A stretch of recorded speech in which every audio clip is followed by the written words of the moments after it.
고린도전서 9장 1절부터 12절까지 있는 말씀을 저와 함께 한 절씩 교독해서 말씀을 읽겠습니다. 제가 먼저 읽겠습니다. 내가 자유인이 아니냐, 사도가 아니냐, 예수 우리 주를 보지 못하였느냐, 주 안에서 행한 나의 일이 너희가 아니냐.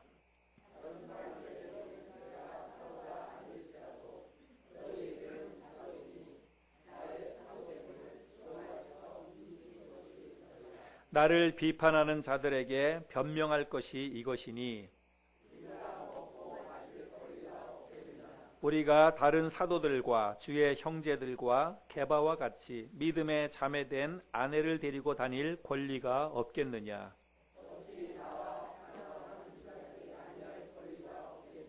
누가 자기 비용으로 군 복무를 하겠느냐. 누가 포도를 심고 그 열매를 먹지 않겠느냐. 누가 양떼를 기르고 그 양떼의 젖을 먹지 않겠느냐.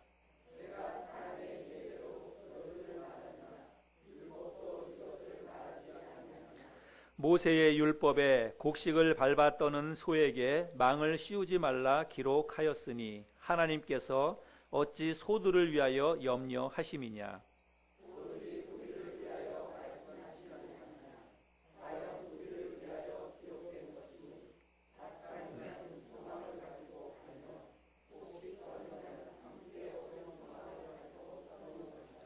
우리가 너희에게 신령한 것을 뿌렸은즉 너희의 육적인 것을 거두기도 과하다 하겠느냐.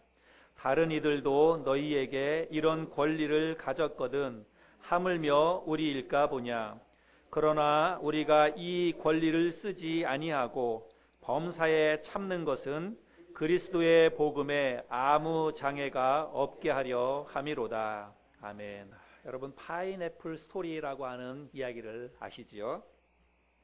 이 이야기는 뉴질랜드형 기니에서 있었던 실화를 바탕으로 한 그런 이야기입니다. 원주민들에게 선교를 하기 위해서 가셨던 한 선교사님께서 그 원주민 마을에 파인애플 나무를 심기로 생각을 하고 밭을 구입해서 그리고 파인애플 묘목을 구입해서 파인애플 나무를 심습니다. 원주민들에게 부탁해서 그 파인애플을 심게 하지요. 파인애플은 묘목을 심고 한 3년 후면 이제 그 수확을 하는 모양입니다. 3년이 지나서 이제 파인애플이 아주 탐스럽게 많이 열려서 파인애플을 수확을 하게 되었습니다.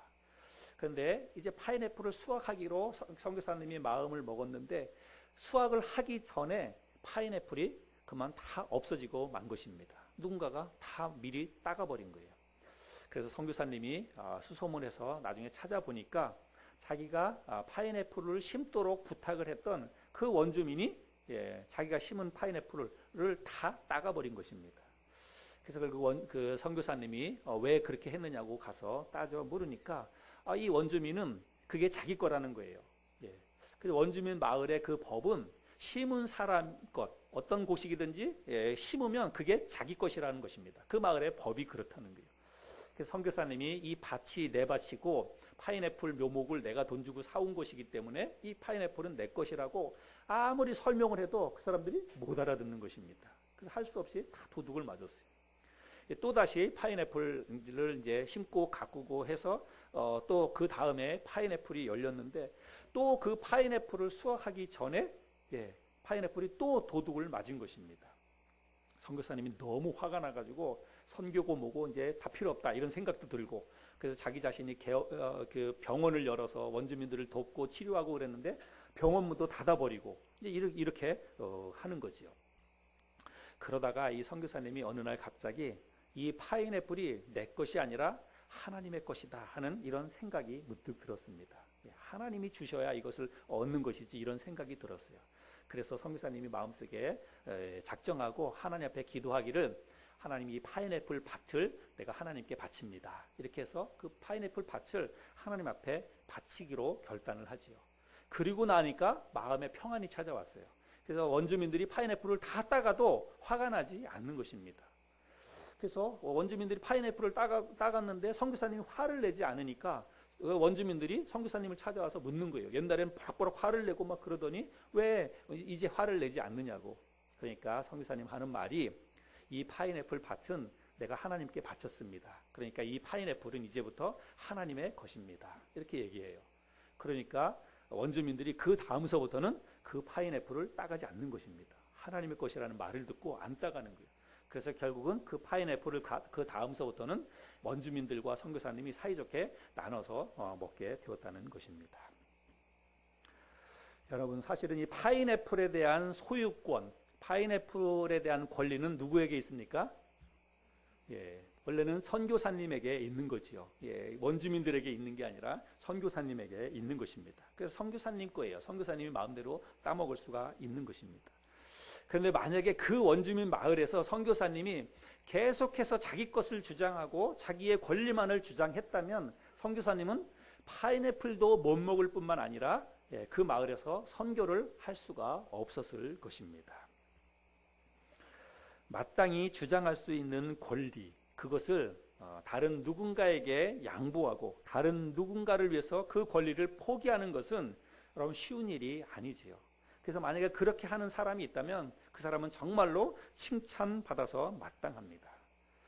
근데 오늘 우리들이 읽은 이 본문 말씀에 보면 그런 삶을 잘 살아냈던 그런 사람들의 이야기가 오늘 본문에 기록되어져 있습니다. 복음으로 살아가는 것이 어떤 것인지를 우리가 본문 말씀을 통해서 오늘 배울 수가 있습니다. 여러분, 오늘 본문의 말씀은 고린도 전서이죠. 이 고린도 전서는 사도 바울이 고린도 교회에 쓴 편지입니다. 특별히 사도 바울은 이 9장에서 어떤 이야기를 하냐면 자기에게 있는 권리에 대한 이야기를 합니다. 여러분, 권리라는 게 뭘까요? 권리? 제가 사전을 찾아보니까 권리는 사전의 의미에서는 이렇게 해석을 달아놨습니다. 특별한 이익을 누릴 수 있는 법률상의 힘, 어떤 일을 하거나 누릴 수 있는 힘이나 자격, 이거를 권리라고 이렇게 그 해석을 붙여놨습니다. 그러니까 권리라고 하는 것은 법적으로 그 사람에게 이익을 보장해 주는 거예요. 그래서 아무도 그 권리는 타치할 수가 없다라고 하는 것입니다. 그 사람에게 법률상 그 사람에게 그 이익이 돌아가도록 보장해 주는 게 권리라고 하는 것입니다. 오늘 말씀에서 바울은 자기에게 있는 권리에 대해서 몇 가지를 이야기하는데 이렇게 이야기합니다. 우리가, 여기서 우리라고 하는 것은 사도 바울과 바나바를 이야기하는데, 우리가 다른 사도들처럼 먹고 마실 권리가 없느냐? 베드로나 다른 사도들처럼 우리도 아내를 데리고 다닐 권리가 없느냐? 당연히 있다는 것입니다. 우리도 다른 사도들처럼 그 믿음 안에 있는 자매를 만나서 결혼해서 아내를 데리고 다닐 권리가 마땅히 있다는 것입니다. 그런데 사실은 지금 사도 바울이 이렇게 이야기하는 것은 나는 그런 권리를 지금 사용하지 않고 있다, 이런 이야기이겠죠. 세상에 자기 돈을 내고 군 복무하는 사람이 어디 있느냐라고 이야기합니다. 아마 그 당시에는 군인들이 나라로부터 어떤 삭스를 받고 월급을 받고 그런 군 복무를 했던 것 같습니다. 또 포도를 심고 열매를 먹지 않는 사람이 어디 있느냐, 양떼를 기르고 자기의 양떼의 젖을 먹지 않는 사람이 어디 있느냐, 이렇게 이야기합니다. 당연히 포도를 심었으면 그 포도를 먹을 권리가 누구한테 있습니까? 심은 사람에게 있죠. 양떼를 기르면 그 양떼의 젖을 먹을 그 권리가 마땅히 양을 기르는 사람에게 그 권리가 있는 것입니다. 그래서 바울은 이러한 권리에 대해서 이야기하면서 이런 권리는 그냥 인간 세상에서 자기네들끼리 정한 법이 아니라 하나님의 율법에도 그런 권리가 명시되어 있다라고 이야기하지요. 오늘 우리 8절 9절 말씀에 보면 그런 내용을 이야기하고 있는데 한번 볼까요? 8절 9절에 보면 내가 사람의 예대로 이것을 말하느냐, 율법도 이것을 말하지 아니하느냐. 모세의 율법에 곡식을 밟아 떠는 소에게 망을 씌우지 말라 기록하였으니. 여러분, 곡식을 밟아 떠는 소에게, 이 소의 입에 망을 씌우지 말라라고 하는 율법이 있다는 것입니다. 여러분, 이 말씀은 신명기 25장 4절에 기록되어져 있는 말씀입니다. 신명기 25장 4절에 보면 곡식을 떠는 소의 입에 망을 씌우지 말라라고 하나님께서 율법에 정했어요. 여러분, 왜 하나님이 율법에 이런 것들을 정했을까요? 뭐 그게 벼 이삭이 됐든지 콩이 됐든지 팥이 됐든지 소가 그걸 이제 뭐 그 당시에 그런 농사법이 있으니까 소가 그 곡식을 밟아서 그 알곡을 빼기 위해서 그 밟을 때에 소의 입에 망을 씌우지 말라는 거예요. 그 이야기는 뭐냐면 일하는 소가 일하다가 그 곡식을 그거를 자루를 먹을 수도 있다는 것입니다. 그리고 먹을 권리가 소에게 있다는 거예요. 일을 하기 때문에. 예, 그것을 하나님께서 율법으로 그렇게 정했다는 것입니다. 그런데 이 본문 말씀에 보면 그러한 율법을 소를 위해서 그런 율법을 준 것이냐? 아니라는 거죠. 사람을 위해서 주었다고 이야기합니다. 그 9절 뒷부분부터 보면 하나님께서 어찌 소들을 위하여 염려하심이냐 오로지 우리를 위하여 말씀하심이 아니냐.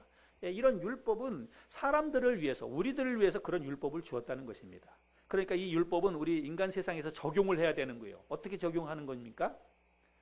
일을 한 사람에게는 마땅히 일한 삭스를 줘야 된다는 거예요. 일을 한 사람은 마땅히 일에 대한 그 노동의 대가를 받을 권리가 있다 없다? 있다는 것입니다. 그런 권리가 충분히 보장된다라고 하는 것입니다. 바울이 지금 이런 권리에 대해서 쭉 이야기하는 이유는 뭐냐면 특별히 고린도 교회 성도들에게 편지를 쓰면서 이 권리 얘기를 한 그 이유는 첫 번째는 자기의 사도권을 인정해야 된다라고 하는 것을 이야기하기 위해서 이렇게 이런 장황하게 이런 이야기를 하는 것입니다. 고린도 교회 성도들은 처음에는 그렇지 않았지만 나중에는 사도 바울의 사도직, 사도의 권한 이거를 인정하지 않았습니다. 베드로라든지 뭐 다른 사도에 대해서는 인정을 했지만 이 유독 사도 바울에 대해서는 이 권리를 사도권을 인정을 하지 않았습니다. 그래서 사도 바울이 지금 이런 나에게도 이런 사도의 권한이 있다, 권리가 있다 이런 것들을 이야기하기 위해서 이런 편지를 쓰는 거죠. 그러나 여러분 바울은 단지 자기가 이 고린도 교회 성도들에게 사도로서의 어떤 그 권리를 인정받기 위해서만 이 편지를 쓰는 것이 아닙니다. 사도 바울이 이렇게 권리에 대해서 이야기하는 진짜 이유가 있어요. 그것은 뭐냐면 고린도 교회 성도들이 바울이 전한 복음을 무시하고 그 바울과 또 그 바울과 그 일행들이 전한 하나님의 말씀을 가볍게 여기는 것을 사도 바울이 두려워했습니다. 고린도 교회 성도들이 그가 전한 복음을 너무 가볍게 여기고 하나님의 말씀을 혹시라도 우습게 여기게 될까봐 그런 마음 때문에 사도 바울이 이런 권리에 대한 이야기를 하고 있다는 이야기입니다. 여러분 바울의 모든 관심사는 오직 그리스도의 복음밖에는 없었습니다. 복음을 전하기 위해서라면 그는 모든 것을 내려놓았던 사람이 사실은 사도 바울입니다. 여러분 사도행전에 보면 사도 바울이 한 이야기가 있죠. 사도행전 20장 24절에 보면 같이 한번 읽어볼까요? 같이 읽겠습니다. 시작. 내가 달려갈 길과 주 예수께 받은 사명 곧 하나님의 은혜의 복음을 증언하는 일을 마치려 하면은 나의 생명조차 조금 더 귀한 것으로 여기지 아니하노라. 여러분 사도 바울은 자기가 취할 수 있는 마땅한 권리가 있다. 자기에게 돌아올 마땅한 이익이 있다는 것입니다. 그러나 그러한 모든 권리, 모든 이익을 나는 그리스도의 복음을 전하는 일이라면 그 모든 것을 나는 다 포기할 수 있다 이야기하고 있습니다. 심지어는 자기 목숨까지도 나는 내려놓았다 이렇게 이야기를 하고 있지요. 그래서 바울은요, 나도 다른 사도들처럼 많은 권리를 가지고 있지만 나는 그 권리를 다 쓰지 않고 범사에 참았다. 사도 바울이 그렇게 이야기를 하고 있습니다. 왜 자기에게 있는 권리를 다 쓰지 않고 왜 참았나요? 예, 복음을 위해서. 만약에 내가 나에게 있는 이 권리를 주장하고 권리를 찾으려고 그렇게 하다가 혹시라도 그리스도의 복음 전하는 일에 그것이 방해가 될까 봐. 그래서 사도 바울은 자기에게 있는 권리를 스스로 어떻게 했다고요? 포기했다는 것입니다. 스스로 그 권리를 주장하지 않고 그 권리를 다 내려놓았다 이렇게 이야기를 하고 있습니다. 오늘 본문의 내용이 그거예요. 자, 그러면 우린 이런 바울의 삶을 통해서 복음으로 산다는 것이 무엇인지를 우리가 배울 수가 있습니다. 여러분, 그리스도인들이 복음으로 산다는 것은 한마디로 자기 자신에게 있는 권리를 다 쓰지 않고 참는 것입니다. 자기에게 있는 권리를 다 쓰지 않고 참는 것이 실제로 복음을 가지고 이 세상에서 복음을 가지고 사는 것입니다. 여러분, 참는다는 것은 한마디로 양보한다는 거지요. 예, 그 절제한다는 것이고 내려놓는다는 것이고 포기한다라고 하는 것입니다. 제가 제 아내하고 그 쉬는 날 영화 한 편을 보기 위해서 이제 극장을 갔습니다. 근데 지하 2층에다가 차를 세워놓고 극장은 4층인데 지하 2층에서 엘리베이터를 타려고 기다리고 있었어요. 그랬는데 엘리베이터가 4층에서부터 올라오는 거예요. 지하 4층에서부터 올라오는 것입니다. 근데 지하 4층에서 올라오던 엘리베이터가 지하 2층에서 문이 쫙 열렸는데 사람이 가득 차 있는 거예요. 노는 날이라서 그런지 사람이 가득 차 있는 것입니다. 타기가 굉장히 어려웠어요. 근데 이제 시간은 거의 다 돼가지고 가서 표도 끊고 막 이렇게 해야 되니까 그래서 탔습니다. 억지로 탔어요. 근데 우리가 나하고 집사람이 타고 우리 뒤에도 몇 사람이 더 탔습니다. 그런데 우리가 탈 때는 괜찮았는데 뒤에 있는 몇 사람이 딱 타니까 삑 하는 거예요. 삑 하고 이게 문이 안 닫히는 것입니다. 그러니까 뒤에서 사람들이 막 웅성웅성하지요. 근데 우리 뒤에 탄 사람들이 내릴 생각을 안 하는 거예요. 왜냐하면 그 전에도 엘리베이터를 하나 그냥 올려보냈거든요. 또 한참을 기다려야 되니까. 저도 시간이 급해가지고 이걸 어떻게 해야 되나 생각하다가 제가 집사람한테 우리가 내립시다 그랬어요. 우리가 내립시다 하고 이렇게 손을 끄는데 집사람이 저한테 뭐라 그러냐면 아니야 우리가 먼저 탔어 그러는 거예요. 아니야 우리가 먼저 탔어 그러는 거예요. 실제로 우리가 먼저 탔거든요. 우리 뒤에 몇 사람이 탔거든요. 근데 그 사람들이 타면서 삑 소리가 났으니까 사실 저하고 집사람은 안 내려도 돼요. 우리 뒤에 탄 사람이 내려야지. 우리는 그 엘리베이터를 타고 올라갈 권리가 사실은 우리에게 있습니다. 근데 제가 집사람에게 우리가 내립시다 하고 우리가 내렸어요.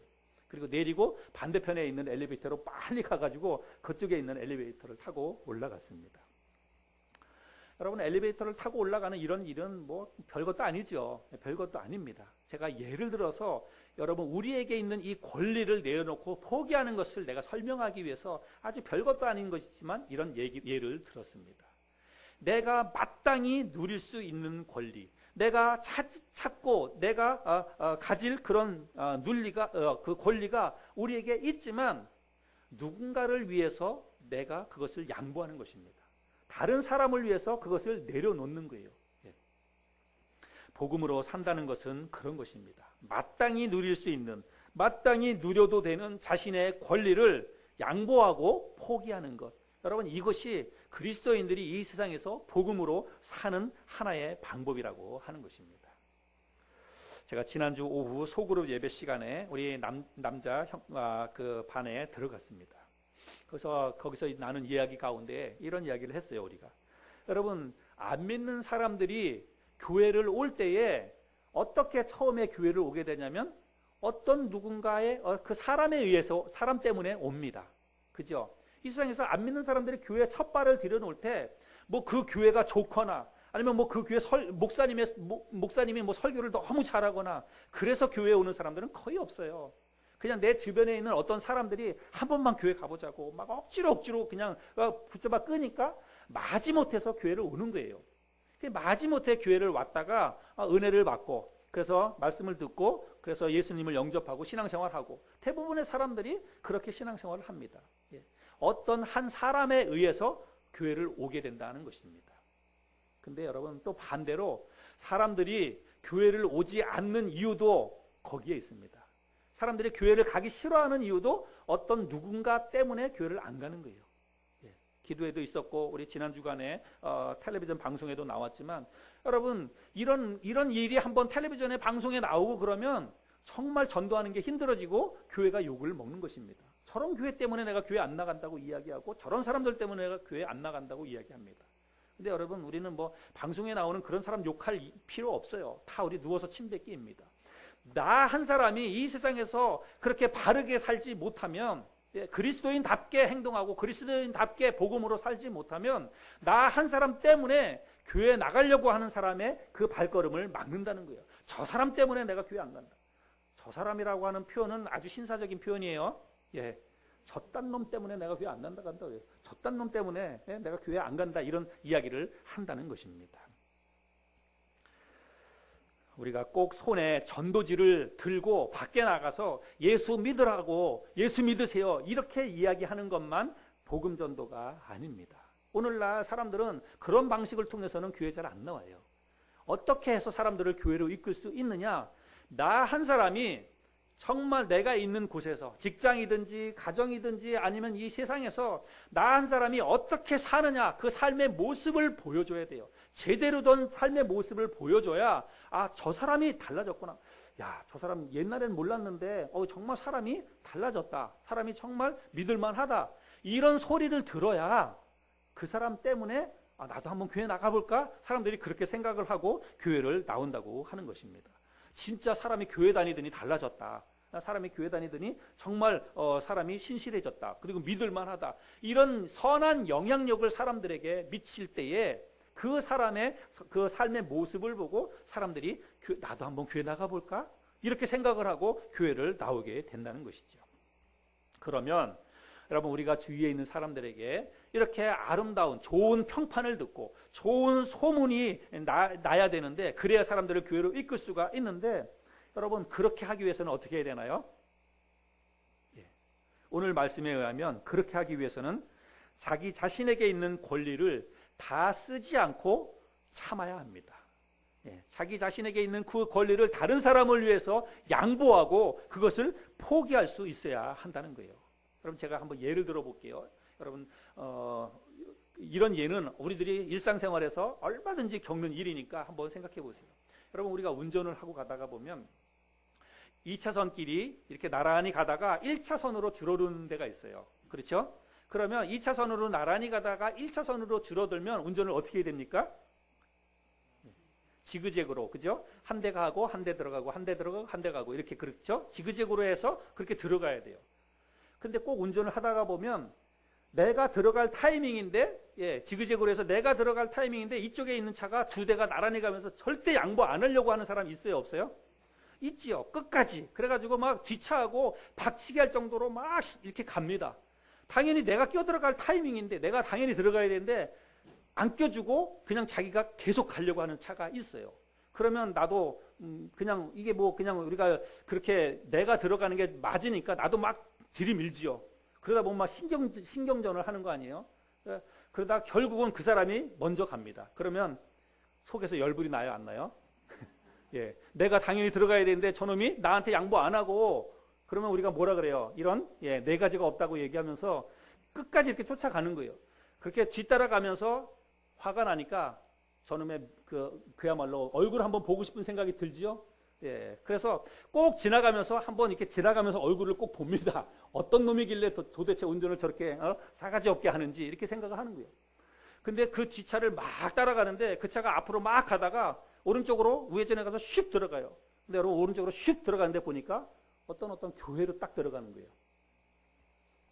여러분, 그게 내가 아니라, 뒤에 따라가던 사람이 내가 아니라 어떤 안 믿는 사람인데, 지금 그 안 믿는 사람에게 누군가가 열심히 전도를 합니다. 교회 한번 오라고. 교회 오면 너무 좋다고. 교회에 있는 사람들 너무 사랑도 많고 교회 오면 정말 즐겁고 행복하다고. 그 사람한테 누군가가 열심히 지금 전도 중이었어요. 근데 그 사람이 운전을 하고 가다가 어떤 차가 앞에서 그렇게 양보 안 하고 교회로 슉 들어가는 모습을 보면, 여러분, 그 사람이 교회 갈 맛이 생겨요, 안 생겨요? 내가 이래서 교회 안 나간다고 그런 소리 하지요. 지하철을 탔는데 딱 보니까 자리가 한 자리가 있어요. 그래서 얼른 가서 앉으려고 그랬더니 먼저 앉은 아줌마가 거기다 옆에다 가방을 탁 내려놓습니다. 가방을 탁 내려놓으면서 야, 자기야, 빨리 와, 이렇게 얘기하는 거예요. 그래서 내 뒤에 탄 아줌마를 빨리 와서 앉으라는 거예요. 그러면서 그 아줌마가 가서 슉 앉아요. 열 나요, 안 나요? 열불이 나죠. 그런데도 참고 그 앞에서 서서 갑니다. 근데 서서 쫙 가는데 이 아줌마들이 계속 얘기하는 거예요. 뭐 김집사, 이집사 얘기하면서 목사님 설교가 어떻느니 막 이런 얘기해요. 여러분, 그게 내가 아니라 똑같이 어떤 누군가 한 사람인데, 그 사람에게 누군가가 지금 열심히 전도해가지고 교회 한번 나와보라고, 우리 교회 한번 나와보라고, 교회 좋다고, 예수 믿으면 너무 좋다고 한참 이야기해서 그래 한번 가볼까? 이렇게 생각했던 그런 사람이라고 한번 생각해 보세요. 여러분, 그 사람이 교회 나갈까요? 저런 아줌마들 때문에, 저런 김집사, 이집사, 저런 아줌마들 때문에 내가 교회는 안 나가는 거라고. 여러분, 복음의 장애가 된다라고 하는 것입니다.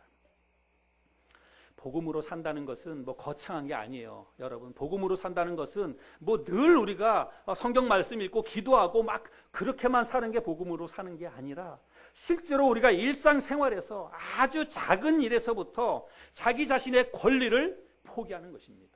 마땅히 내가 먼저 탔으면 먼저 앉을 수 있어요. 마땅히 내가 먼저 갔기 때문에 그 차보다 내가 먼저 들어갈 수 있습니다. 그러나 다른 사람을 위해서 그 권리를 내려놓는 거예요. 그 사람을 위해서 내가 그 권리를 양보하는 것입니다. 장사를 하든 사업을 하든 여러분, 내가 절대로 손해보지 않으려고 아등바등해서는 안 됩니다. 이제 우리 뭐 아는 분들 알고 그러겠지만 우리 김영만 형제님 이제 식당을 개업하기 위해서 지금 준비하고 있습니다.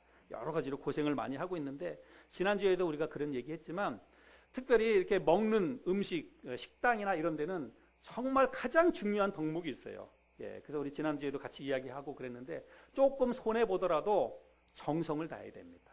음식에 정성을 다해야 되고, 그리고 정직해야 됩니다. 그래서 가람이 아빠 이제 식당 하는데, 우리 식당에 들어와서 음식을 먹는 사람은 정말로 정성스럽게 대접받는 그런 느낌으로 맛있게 식사 한 끼를 하고 돌아가게끔 내가 그렇게 음식 장사해야 되겠다. 이런 마음가짐을 가지고 식당을 하시라고 그렇게 지난번에 이야기를 했어요. 그런 마음 가지고 하겠다 얘기합니다.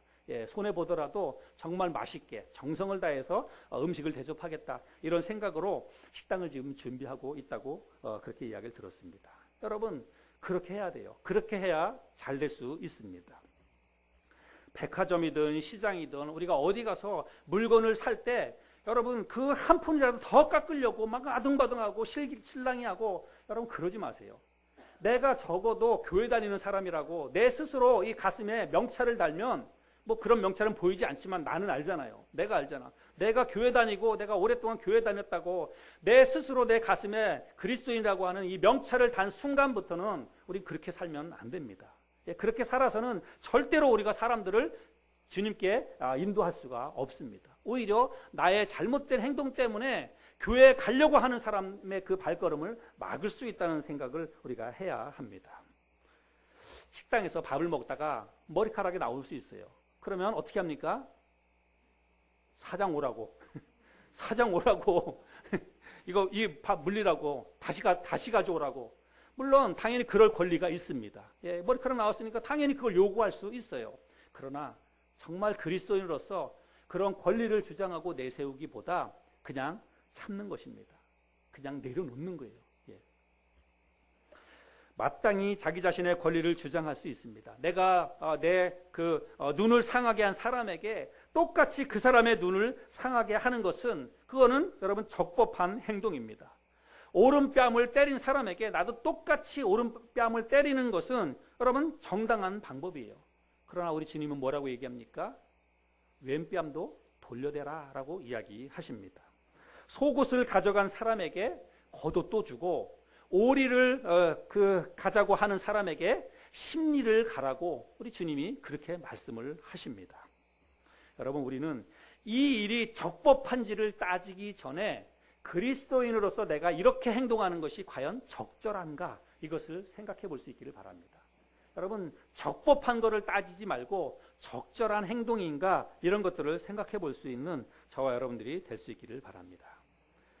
여러분, 나에게 있는 권리를 다 쓰지 않고 참는 것이 복음으로 사는 것입니다.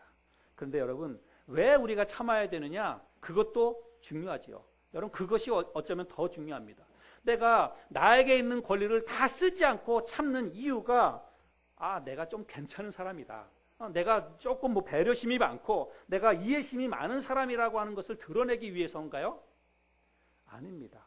나에게 있는 권리를 다 쓰지 않고 내가 참는 것, 양보하는 것은 오직 복음 때문입니다.